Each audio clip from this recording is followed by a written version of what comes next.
અંકલેશ્વર હાંસોટ પંથકના ખેડૂતોએ અખાત્રીજના પાવન પર્વે ખેતરમાં ભૂમિપૂજન કરી નવા કૃષિ વર્ષની શરૂઆત કરી છે। અંકલેશ્વર હાંસોટ પંથકના ખેડૂતોએ અખાત્રીજના દિવસે ભૂમિપૂજન કર્યું હતું। ખેતરમાં દીવો કર્યા બાદ શ્રીફળ વધેરી પૂજન અર્ચન કરવામાં આવ્યું। આ સાથે જ બળદ હળ સહિત ખેતીના સાધનોનું પણ પૂજન કરી ખેતીનું મુહૂર્ત કરવામાં આવ્યું। ખેતીમાં સારી ઉપજ આવે એ માટે અન્નની પૂજા અને ભૂમિપૂજન કરાયું। અખાત્રીજના આ દિવસથી ઋતુ પરિવર્તન થાય છે, તેથી જ આ દિવસથી ખેડૂતો ખેતીની પ્રારંભ કરે છે। ખેતી માન્યતા અનુસાર માતા અન્નપૂર્ણાનો જન્મ પણ આ જ દિવસે થયો હતો, જેથી જ એવું માનવામાં આવે છે કે અક્ષય તૃતીયાના દિવસે રસોડા અને અનાજની પૂજા કરવાની સાથે ભૂખ્યાને ભોજન અવશ્ય આપવું જોઈએ। આ દિવસે ભગવાન કૃષ્ણએ પાંડવોને તેમના વનવાસ દરમિયાન અક્ષય પત્ર અર્પણ કર્યું હતું।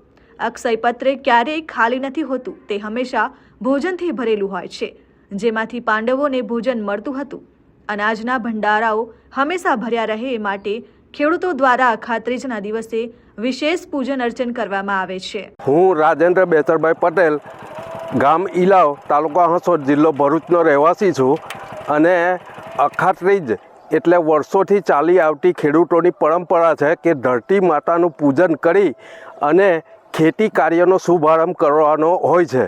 આ દિવસે અમે ધરતી માતાને પૂજા અર્ચન કરી ખેતરની પ્રદક્ષિણા કરી અને પછી ખેતી કાર્યની શુભ શરૂઆત કરીએ છીએ, જેથી ખેડૂતોના ઘરમાં ધન ધાન્યની કોઈ દિવસ અછત રહે નહીં અને ખેડૂતને એમ પણ જગતનો તાત કહેવામાં આવે છે, એટલે કોઈ પણ ભૂખ્યા ના રહે અને સર્વને અન્ન મળતું રહે એવી કામના કરી અમે આજથી ખેતી કાર્યનો શુભારંભ કરીએ છીએ। જય હિન્દ।